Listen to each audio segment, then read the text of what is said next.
See, he enjoys spending time with his wife and 3 children, barbecuing with friends, and boating on Casco Bay. Welcome, Steve. Thank you. Thanks for having me.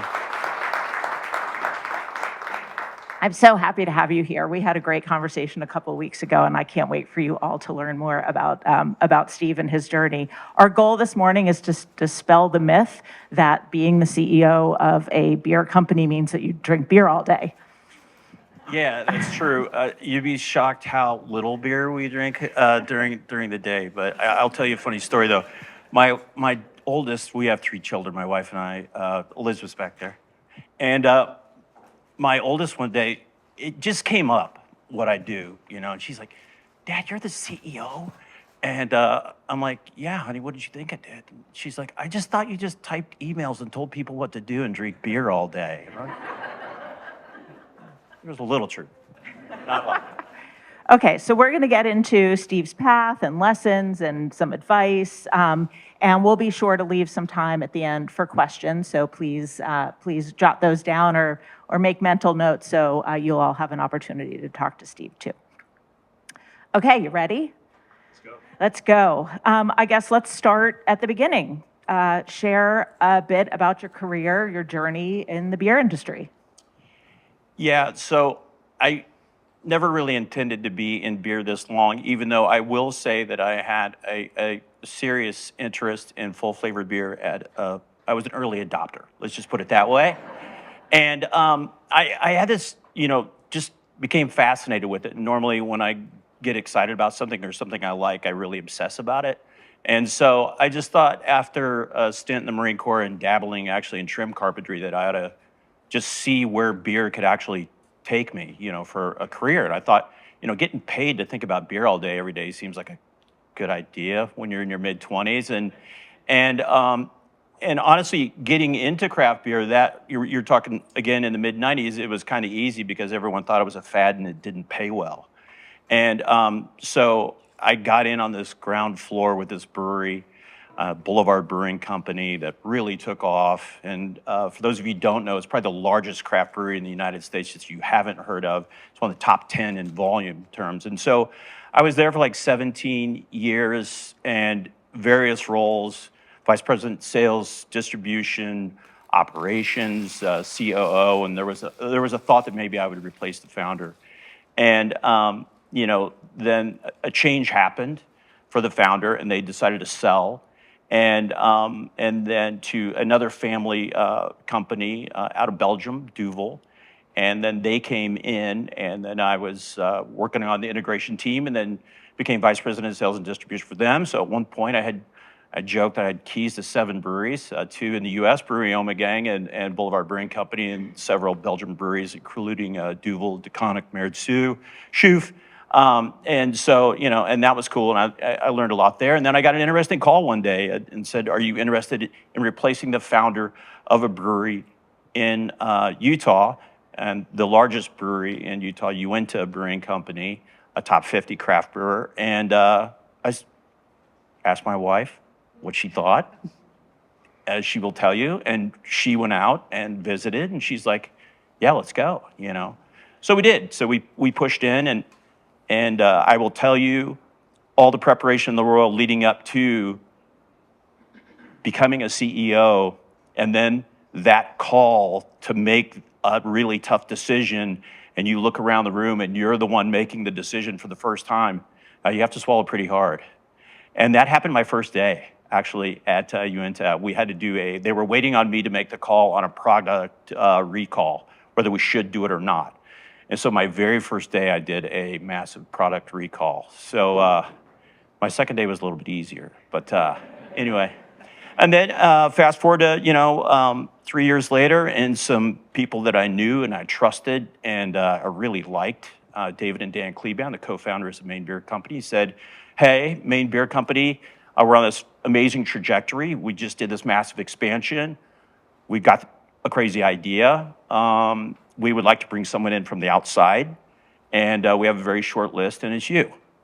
And do you want to come to Maine Beer Company or not?" So, and I spent some time trying to talk them out of it, and I'm sure we'll talk about that a little bit. And then I finally realized that they were really, really serious.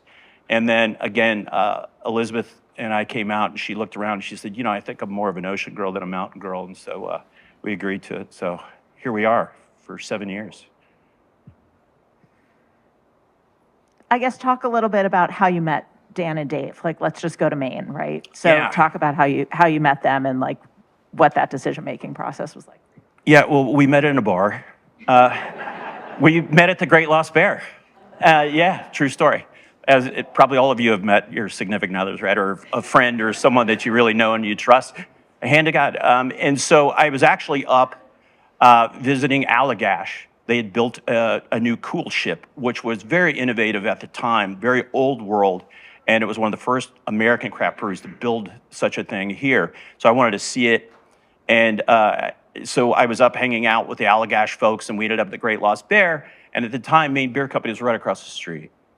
And I just, after a while, I was like, well, Maine Beer Company's right across the street. I hear good things about their beer already. I'd already heard, the word was out in the craft beer world. They were doing some really cool things.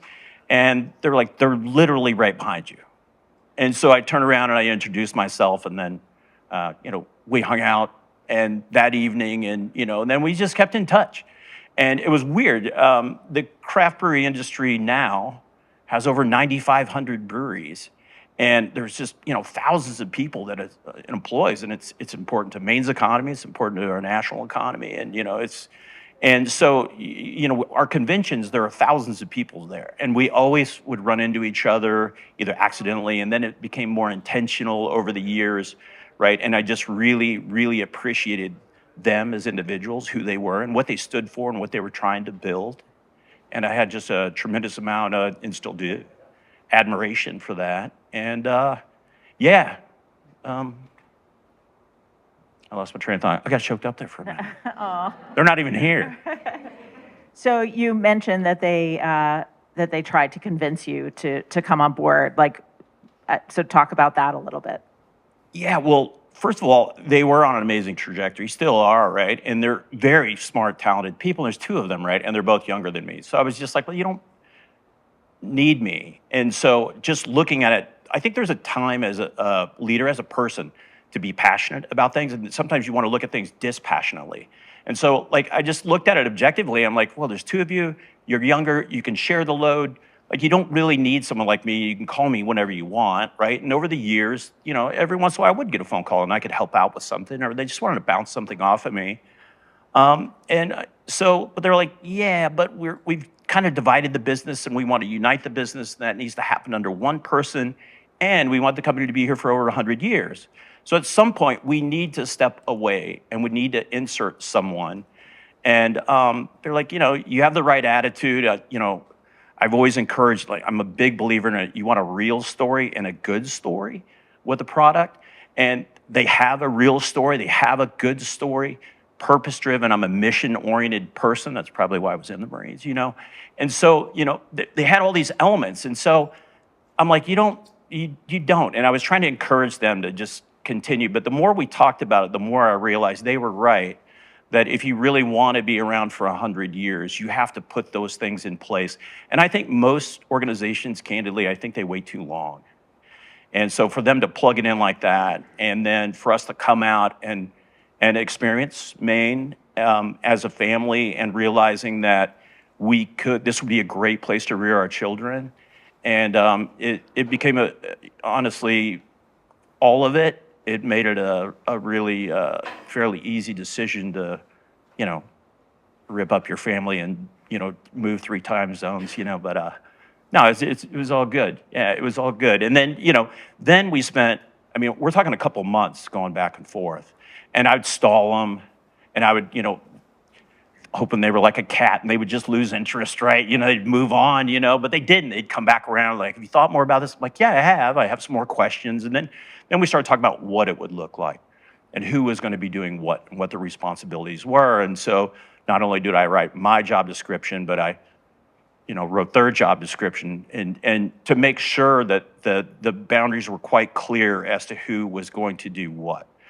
And, I'll say again, replacing a founder is very difficult. The failure rate is incredibly high because they built something, and there's amount of trust and esprit de corps with that kind of an organization. And then for you to come in, and remember, I felt this at Boulevard Brewing Company. I felt somebody come in from the outside and just like, well, who are you? We've had all this success without you. Like, why are you here?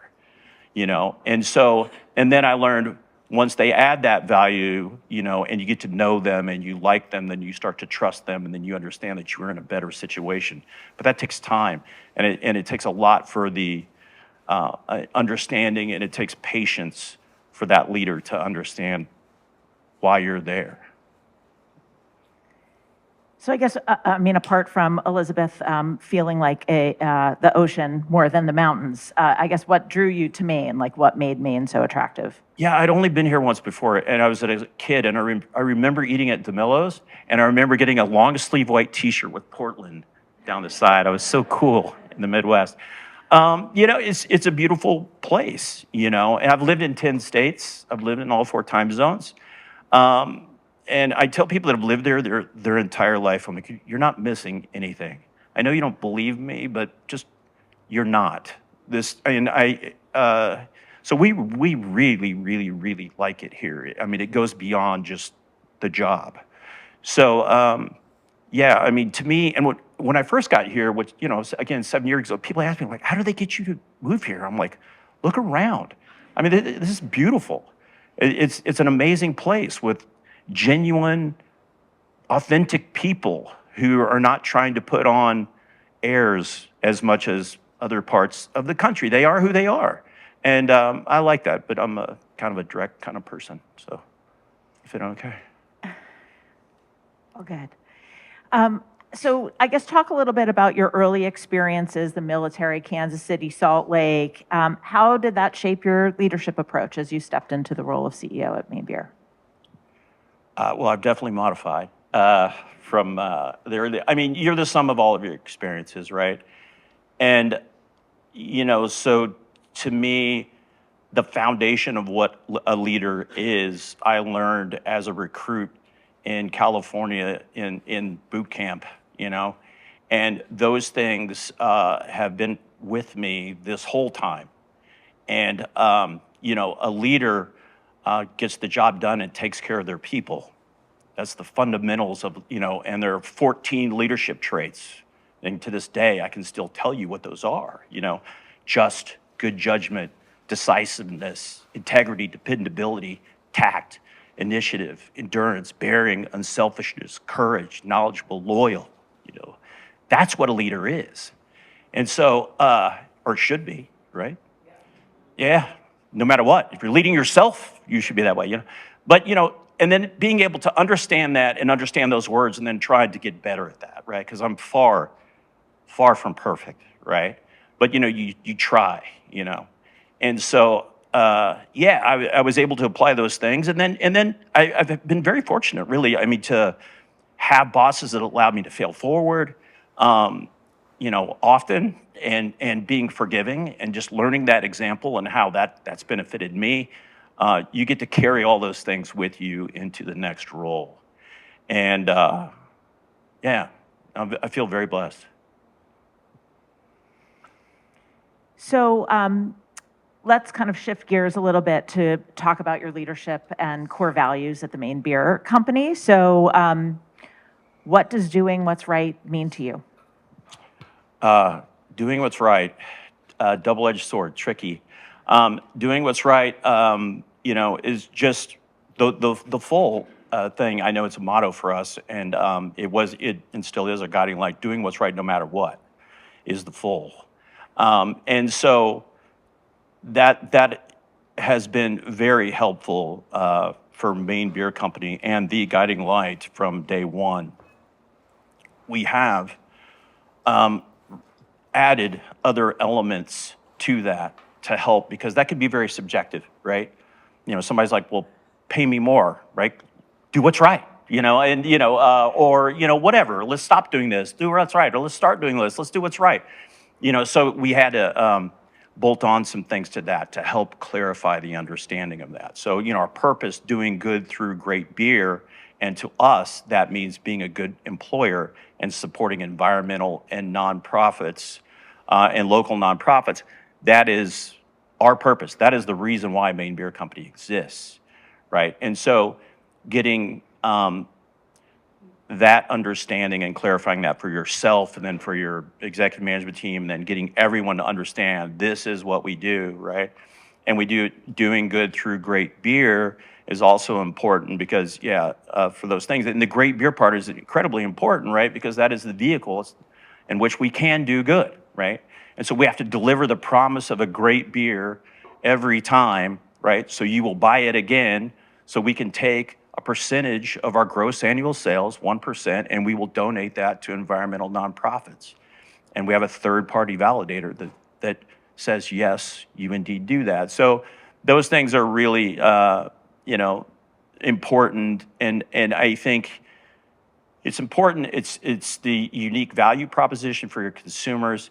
It's also the employee value proposition that you're not just in here working your tail off, right, so Dave and Dan can buy a new car, right?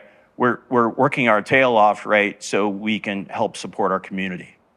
And that higher purpose, there's so many benefits to that, but you can probably imagine some of those things. But if you want me to expand on that, I will. Yeah, I mean, tell us more about how you formalize those values at the company.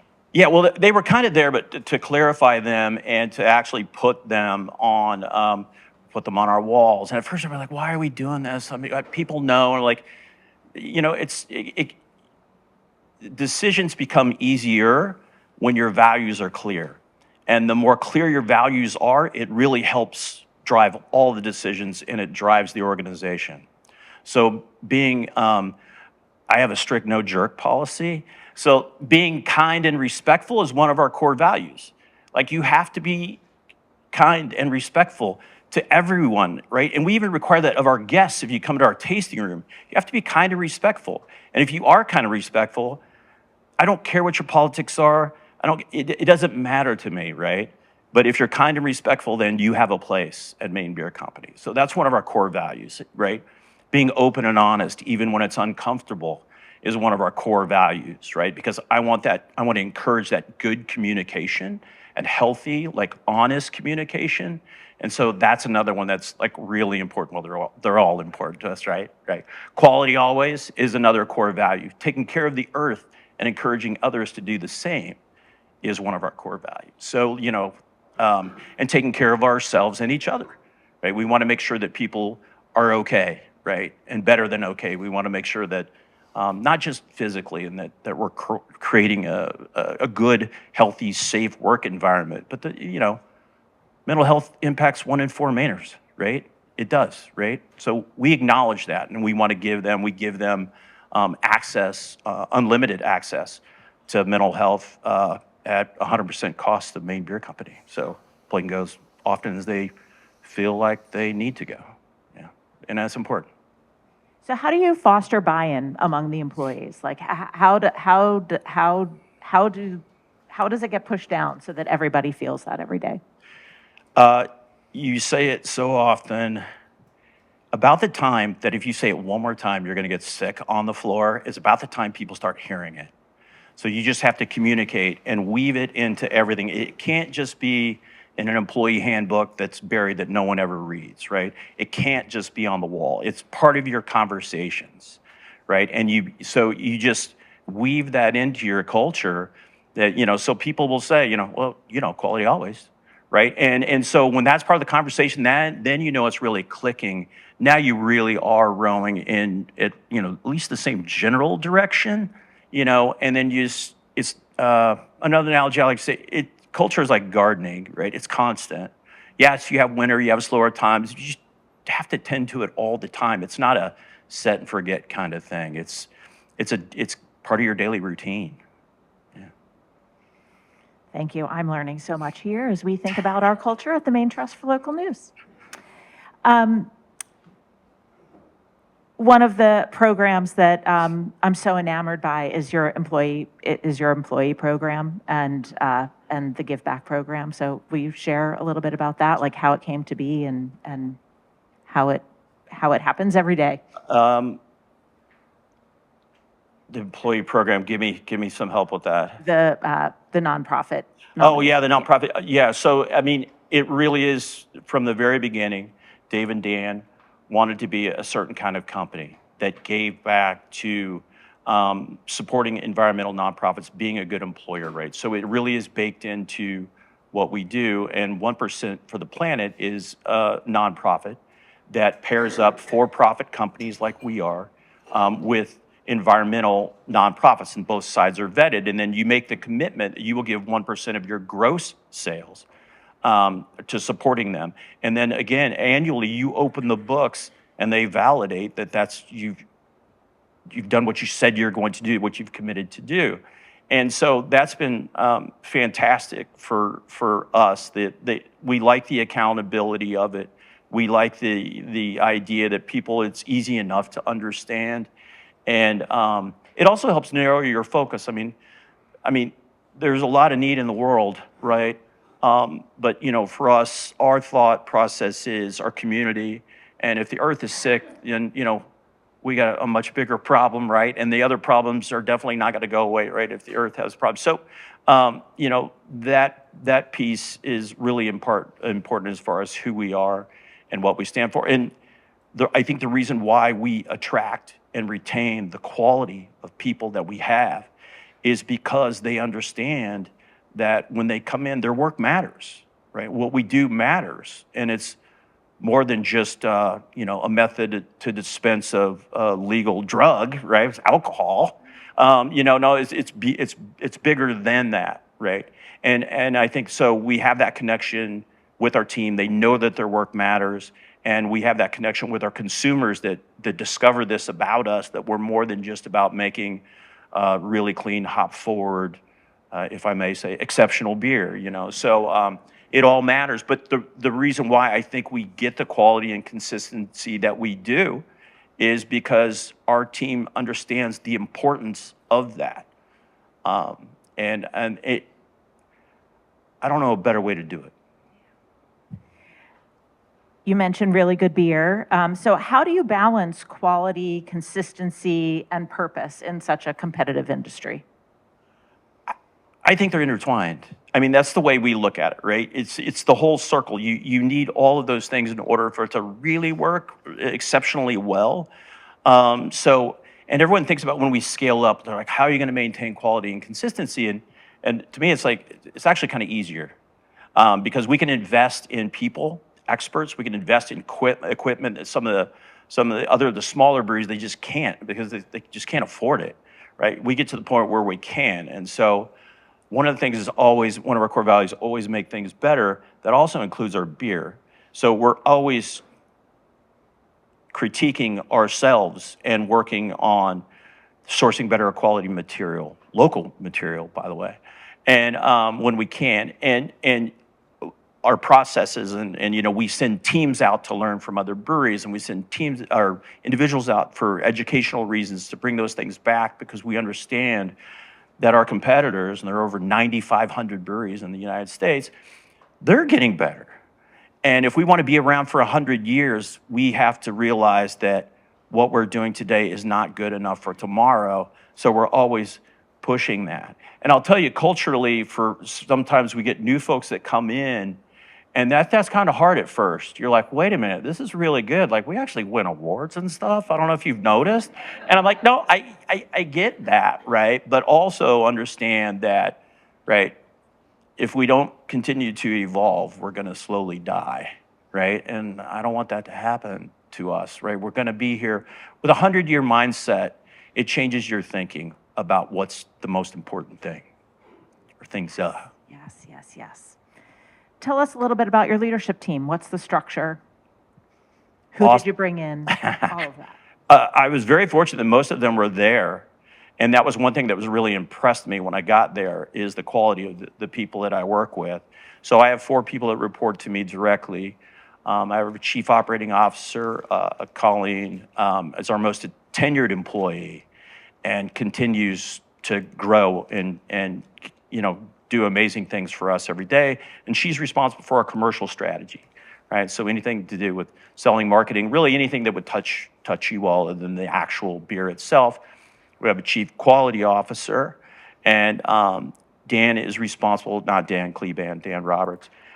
He's responsible everything from raw material to the actual beer, making of the beer and packaging of the beer itself.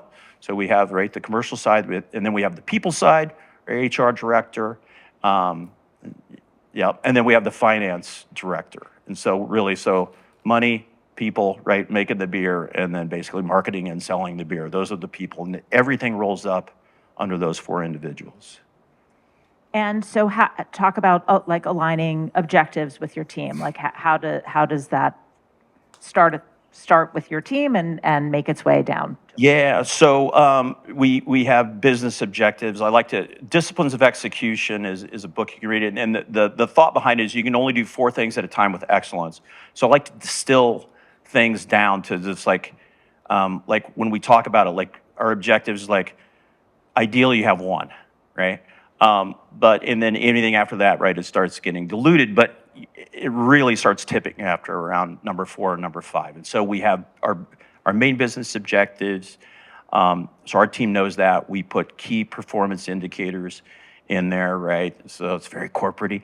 KPIs, right, to intersect, to make sure that people are on track. People will manage what gets measured, right? And if you put the right measures in place, right, it will drive performance. But that you have to make sure that they're the right things. You have to give people the why it's important, right? And so there's some negotiating there that we talk about, right? But once we align on that, and the negotiation part is really important because when you deliver from on high, right, they'll just come up with 1,000 reasons why it's like a really dumb KPI or why it won't work. And you miss the opportunity for a better KPI. And so we kind of negotiate that. And once we settle on that, then we look at those only monthly, right? I try to give my people space. They need time to work. They don't need time to put together presentations. They don't need time, right, to be in meetings, right? You got stuff to do, right? So, so we talk about those numbers on a monthly basis. And then I meet with my individuals based on their needs, which is typically weekly. Colleen and I have been working together long enough, and we have a lot of infrequent conversations. So we only meet every other week, actually, formally. And then when we do meet, I only want to know like your 3 biggest priorities, and are they aligned with our KPIs? Are they not aligned with it? And we can talk about whatever you want to talk about. But that's the only 3 things that I'm interested in. I just want to make sure that they're focused on doing the right things. There's doing things right, and there's doing the right things. Doing the right things is the most important. Right? People fill their lives with activity instead of productivity. You got that coworker and they're like, oh, I've got to run right here and this, and I have 100 emails and I have all this stuff. Like, but are you moving the ball? And so my job is to let them do the work and make sure, assess and make sure that we're heading in the right direction. And if we can align on what their biggest priorities are, I get a sense of, are they doing things right? Are they doing the right things? Does that make sense? So much, so much. I can't wait to watch this back and like take notes. I guess talk a little bit about cross-departmental collaboration in your business. Like, where is it most important, and how that happens? Yeah, good decision. Good ideas come from everywhere, and so we have a very open, right? Being open and honest, even when it's uncomfortable, it is one of our core values and something that we try to hold ourselves accountable to, right? And so, we do let the experts be experts, and that's really important. But if you have an idea, we want you to bring that idea to us. It doesn't matter where it comes from.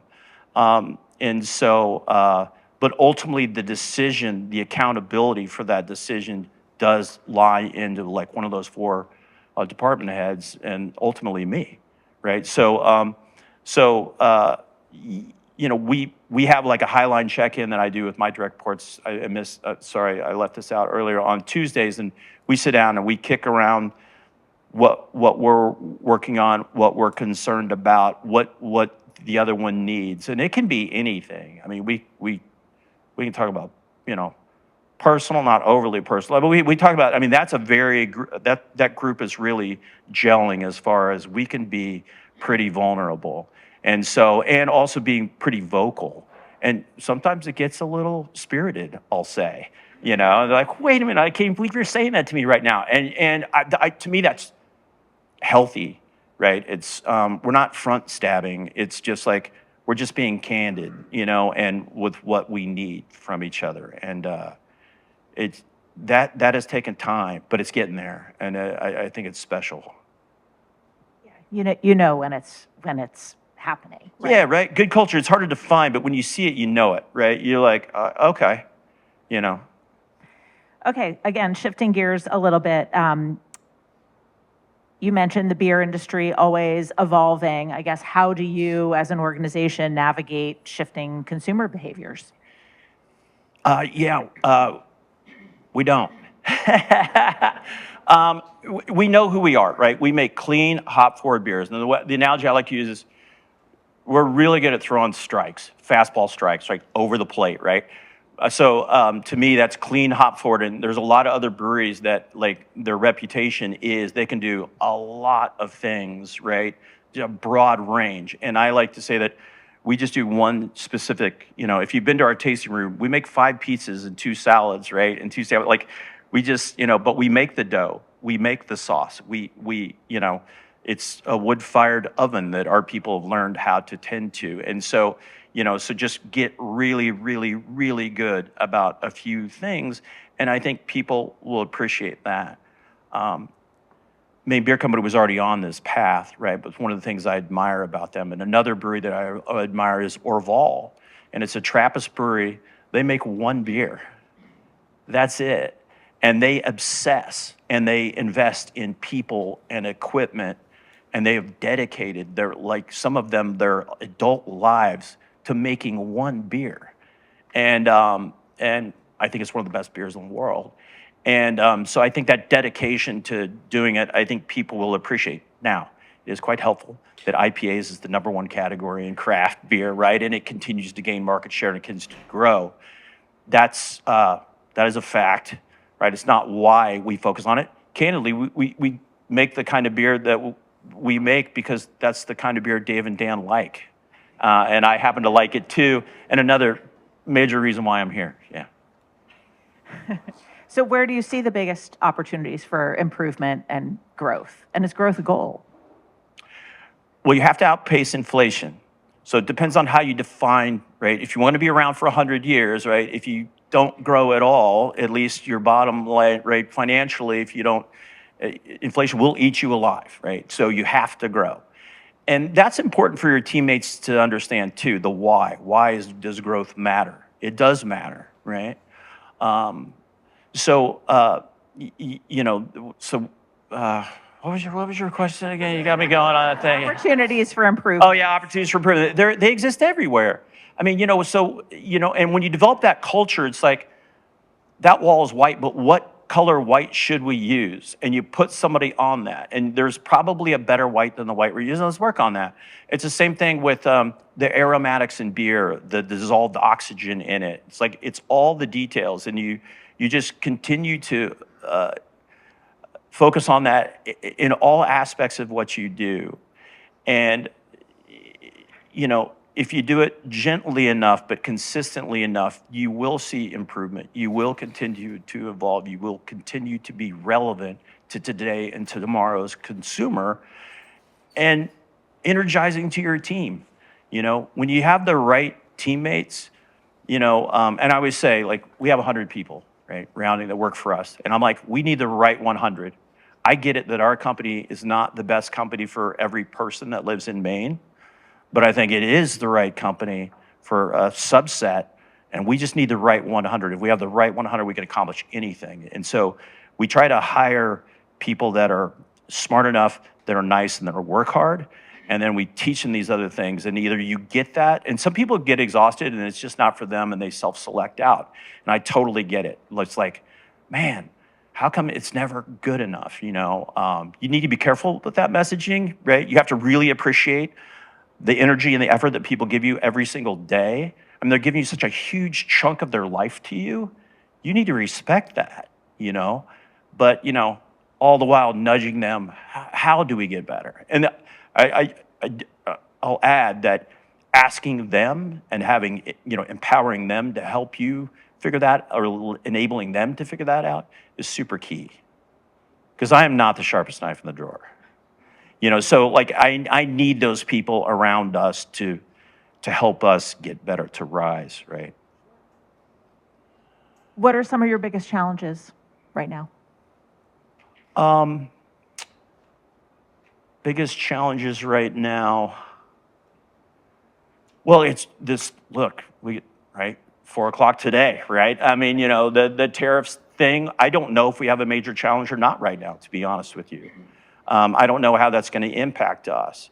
The way we see it right now, we don't think it's going to have a major impact on our business just because we don't use aluminum cans, right? We don't do some of the things that our other craft breweries, brothers and sisters, that they deal with. So I think everybody's kind of, on that. I will tell you that a values-driven organization, your teammates always have this higher probably expectation than a normal employer, and so they're like, come on, do better, and so that's a challenge, and I think that's part of the burden of leadership, is bringing the best version of yourself and creating a total comp and bin package that is going to be something that is worthy of their efforts. And that's always a challenge for business leaders. That, like, because you can't just pay everyone $1 million a year, right? That doesn't work, right? So, but you have to do something. You have to keep getting better yourself, and you have to keep improving things for, that's their expectation, and they deserve that. So, striking that balance, right, is a challenge always. Yeah.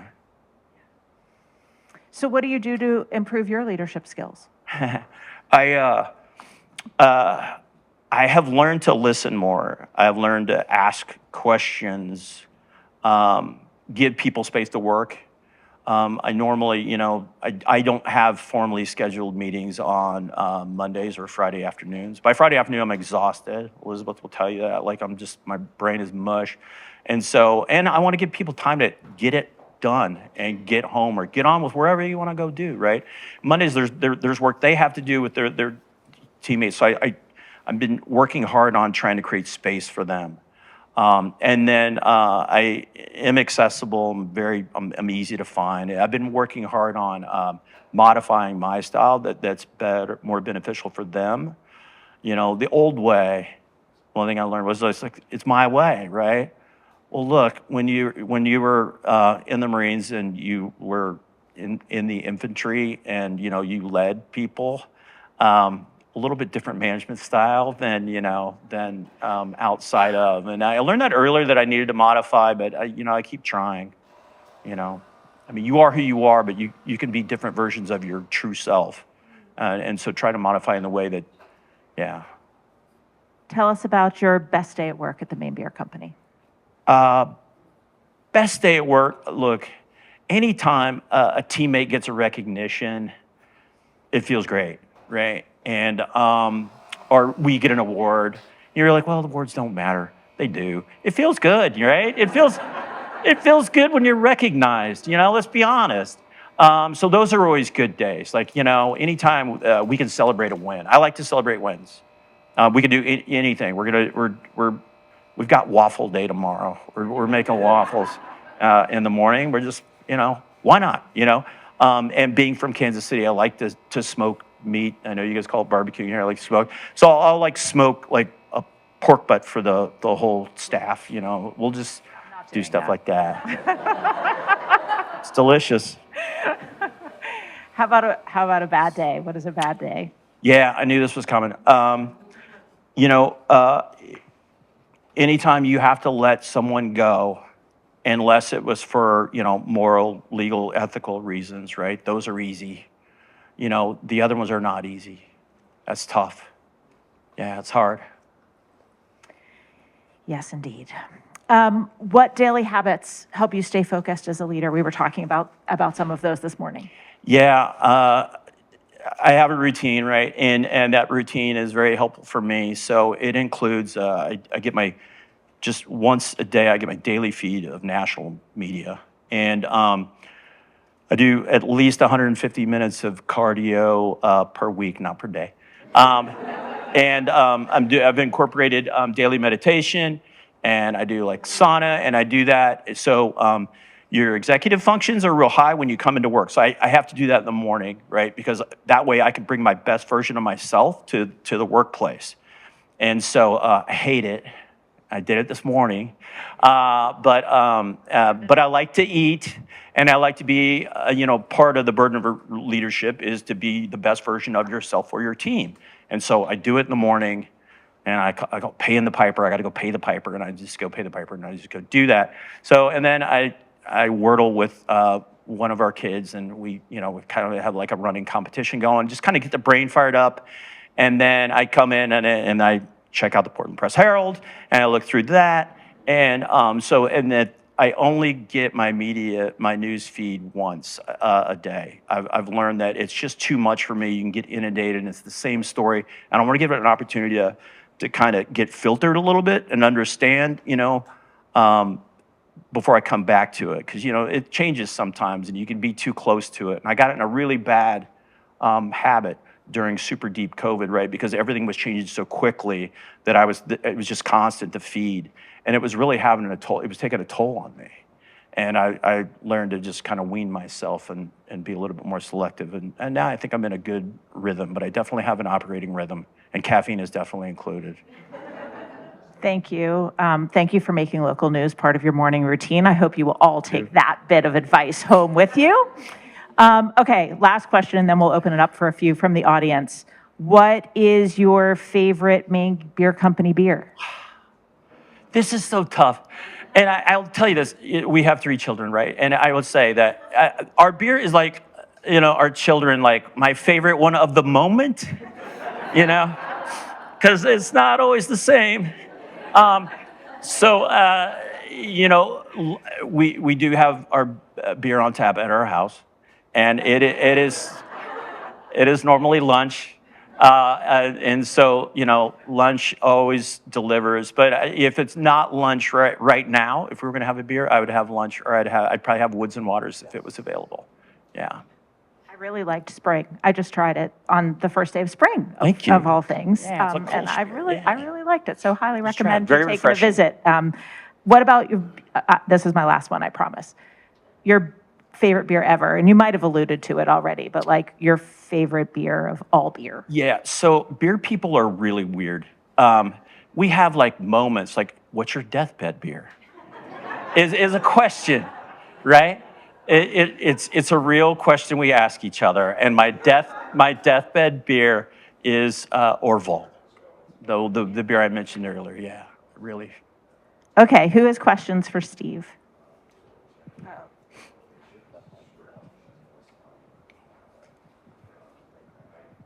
Sort of a pedestrian question. You mentioned improvement in product from an objective perspective, how much oxygen.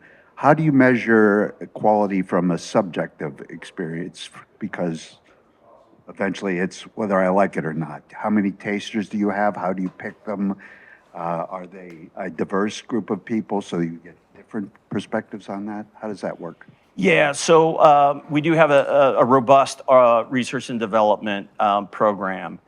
We also have a lot of trained panelists, right? And they work throughout the brewery, and you go through a program to get, to where you get endorsed as a taster, if you will. And so that helps us, but that's really helping make sure anytime you're looking at a brewery, and you're looking at a beer specifically, there's 2 things you want to make sure. One is that it's micro clean, right? It's not infected. And that's really easy to do, right? We have scientists and we have machines that can tell us whether it's infected or not, at least mostly. And you can test out just about anything with machines. But truth of the matter is, once you have a trained panelist, you can smell. It's more smell than taste at this point for me. You can smell and you know if it is meeting the standards or not meeting the standards. And so there's a little bit of subjectivity to it, but it's kind of like they say, like, experts don't study counterfeits for currency. They study the original, like the real thing. And so when they see something that's not quite right through like a counterfeit, like they can pick up on it immediately. So you really focus your energy on what it should be, and then it kind of tells on itself, if you will.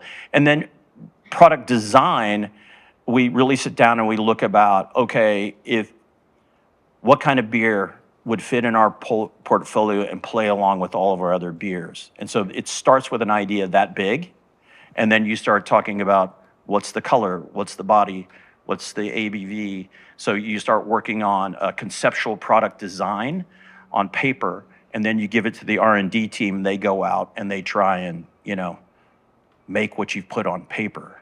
Is that helpful? That's the way we go about it. But at the end of the day, I mean, whether you hit a home run or not, really, it falls back on the consumer. The consumer ultimately decides. I always say it's like quality is subjective. Consistency is measurable. That we can do. And so the consistency part we obsess about, and hitting our standards. But whether you like it or not is totally up to you. Yeah, I can't fix that. We don't chase that. Other people, I think, overthink it a little bit. I mean, to me, it's like, make it as the brewer intended, make it exceptional. Did you hit the mark or not? And then you let consumers decide. We have the advantage of a tasting room where people actually come in, and we have a black barn program. Those are just incubator beers. Most of them will never see the light of day outside of our tasting room, but every once in a while you hit one, you're like, well, hang on a second. This seems to be resonating more. And then, okay, now how do we brand it? How do we launch it? We normally get an environmental nonprofit associated with it in some way or shape or form, so we can shine a light on the work that they're doing. So that's kind of the way we go at it. There's so much detail that goes into every part of your product. And you mentioned earlier the glass bottles. I'm really curious why the glass, and is it an aesthetic thing? Is it a separation from the market? Really, I asked because one time my brother sent me in back when you had to have a ticket to get dinner. And I was really shocked by how heavy it was because I didn't know what I was getting into. So Yeah, it is a heavy, super heavy bottle. Well, Dave and Dan wanted to have a package that was unique. They wanted a size that it was actually shareable. Like, the original business plan was bottles only, one beer only, right? And it's evolved into draft as well, right? But for a brewery, we don't have that many package types. And so now that bottle, I've got it on right here right now, it's just a symbol of kind of who we are and everything that we stand for. So the quality of the bottle, which is, I mean, you can drop that bottle and most of the time it won't even break. The thing is bulletproof. It's insanely heavy. It's expensive, right? But we think it's a good representation of, what we're trying to do. So it's just part of our story, right? Unique, shareable, not for every occasion. We recognize that our beers aren't for every single occasion, and we're okay with that. It's not what we are,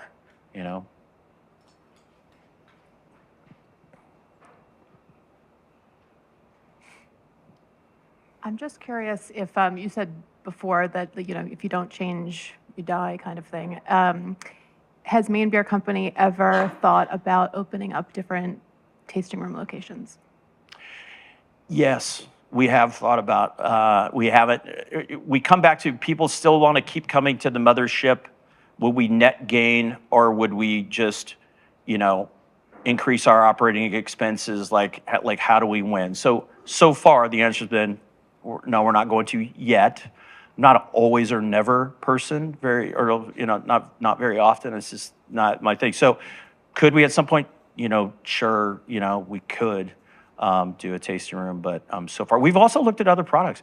I mean, one of the ideas of Maine Beer Company before Maine Beer Company was Maine Beer Company was like Maine Toothpick Company, and we've looked at other things. We've looked at ice cream. We've looked at gin. We like to kick stuff around and just see if something actually makes sense. And thus far we're just like, no, we're just going to stick with beer. We're going to keep throwing fastball strikes, but we still entertain it frequently, quite often actually. So don't be surprised if it's Maine Ice Cream Company, bubbles up at some point in time. You heard it here first, right here. So does this work? I'm on the board of the Ecology School, which is one of those environmental nonprofits that you support. So I want to thank you for that. Second, I've never had a Maine beer that I didn't like. But third, everything you say sounds like you're a B Corp, but I don't think you're a B Corp, are you? And if you're not, why aren't you a B Corp? We are not a B Corp. We behave very much like a B Corp, and in fact, a lot of our B Corp friends have us come and do talks at their B Corp kind of things, and I'm like, you do recognize we're not a B Corp, right? The primary reason we're not a B Corp is we would have to modify our corporate structure in order to meet the qualification, and we, at this point in time, like going through that would be more of a distraction, and so like let's just keep, being the way we are and keep getting better at that. And, someday we probably will be a B Corp, but, we're just not, it's not our biggest priority right now. Okay, I'm going to take the last question. I lied. We're in the news business, and there are some rumors swirling around about the potential of one of the brothers running for office. Do you want to share anything about that here this morning? Is breaking news? Heard it here first? Well, I can confirm that Dan Kleban is considering running for governor. And personally, I hope he does. Yeah. The leadership qualities that I mentioned earlier, I know Dan on multiple levels, and I could say that he is the kind of leader. I mean, he's my boss, right? So, and I'm here because I want to be here, right? So, he's a fantastic individual, incredible integrity, and just really just wants to help, right? Make Maine better, our community better, and he's strongly considering it. Well, we will look forward to telling all of those stories when the time is right. Thank you, Steve. And thank you to our sponsors, and thank you to our staff who gets up at the crack of dawn to make this happen because it's their job or because they just want to be here. I really appreciate all of you. And thank you all for spending your early morning with us, and I hope you have a great day.